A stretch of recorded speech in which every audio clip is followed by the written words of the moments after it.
Hello everyone, welcome back to my YouTube channel. और आज का टॉपिक है डाइजेशन ऑफ कार्बोहाइड्रेट, जो कि मैं थोड़ा ऊपर ऊपर से ही पढ़ाऊंगी, ज़्यादा डिटेल में नहीं जाऊंगी। और सबसे अच्छी बात तो ये है कि इसमें सारी की सारी चीज़ें इंपॉर्टेंट ही रहेगी, तो ऐसा कोई स्किप करने वाला है नहीं ये सेक्शन।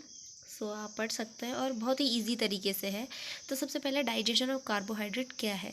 तो ये कार्बोहाइड्रेट का डाइजेशन कैसे होता है बॉडी में। ठीक है, कार्बोहाइड्रेट तो आपको पता ही होगा, एक कॉम्प्लेक्स फॉर्म है जो कि एक पॉलीसेक्राइड के फॉर्म में होता है। तो सबसे पहले डाइजेशन ऑफ कार्बोहाइड्रेट माउथ से ही शुरू हो जाता है। माउथ है, माउथ में हम फूड को लेते हैं, ठीक है। और जो फूड है उसमें स्टार्च प्रेजेंट होता है। अब जो माउथ में जो हमारा सलाइवा होता है उसमें एंजाइम्स रहते हैं, जिसको हम सलाइवरी एमाइलेज कहते हैं। अब जो सलाइवरी एमाइलेज रहता है वो स्टार्च पे एक्ट करता है, जो फूड में स्टार्च प्रेजेंट होगा उस पर एक्ट करेगा।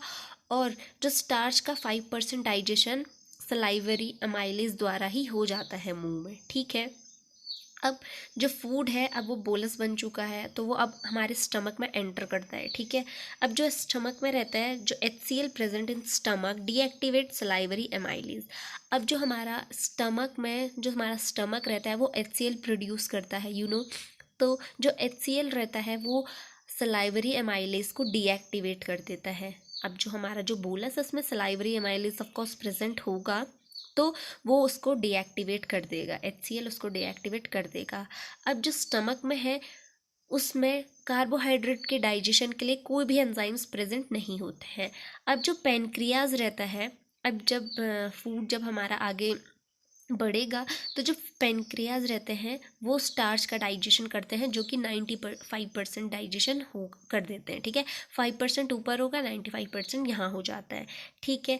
अब जो पेनक्रियाज है वो पेनक्रिएटिक लाइपेज, जो कि एक एंजाइम है, वो रिलीज करते हैं। जिसे क्या उस एंजाइम को क्या कहते हैं, पेनक्रियाटिक लाइपेज, जो कि कार्बोहाइड्रेट का डाइजेशन करता है, बाकी का 95%। अब जैसे ये कार्बोहाइड्रेट की एक चेन है और यहाँ पे क्या है, α1,4 लिंकेज। अब जो पेनक्रिएटिक लाइपेज है वो इस α1,4 लिंकेज पे एक्ट करेगा और इसको डाइसाइक्राइड और ट्राइसैकराइड में कन्वर्ट कर देगा, ठीक है। अल्फा जो पेनक्रिएटिक लाइपेज होता है, पेनक्रियास से रिलीज होता है, वो α1,4 लिंकेज पे एक्ट करता है और इसको डाइसैकराइड और ट्राइसैकराइड में कन्वर्ट कर देता है। अब जो ये डाइसैकराइड और ट्राइसैकराइड रहते हैं वो वो कन्वर्ट हो जाते हैं मोनोसेक्राइड में। मोनोसेक्राइड क्या होते हैं, ग्लूकोज और फ्रक्टोज, वो मोनोसेक्राइड में कन्वर्ट हो जाते हैं। अब वो कैसे कन्वर्ट होते हैं, इन पे लैक्टेज और सुक्रेज एंजाइम एक्ट करता है, जिससे ये मोनोसेक्राइड में कन्वर्ट हो जाते हैं। जो लैक्टेज और सुक्रेज एंजाइम रहता है वो भी α1,6, मतलब जो डाइसेक्राइड और ट्राइसेक्राइड चेन की जो α1,6 पॉइंट होगा, लिंकेज होगा, वहाँ पे एक्ट करते हैं और इनको मोनोसेक्राइड में कन्वर्ट करते हैं। और जो ये लैक्टेज और सुक्रेज है, ये कहाँ से सीक्रेट होते हैं, ये इंटरस्टिशियल सेल से सीक्रेट होते हैं। ये था डाइजेशन ऑफ कार्बोहाइड्रेट, जो कि बहुत ही इजी और सिंपल तरीके से है। अब मैं एब्जॉर्प्शन बताऊंगी कि कार्बोहाइड्रेट का एब्जॉर्प्शन कैसे होता है।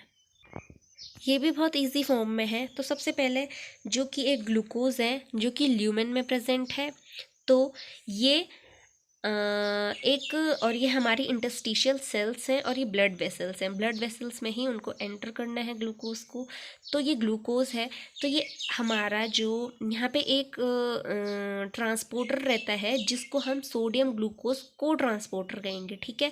क्योंकि ग्लूकोज के साथ साथ हमारा Na+ सोडियम भी इंटरस्टिशियल सेल्स में एंटर कर जाता है, ठीक है।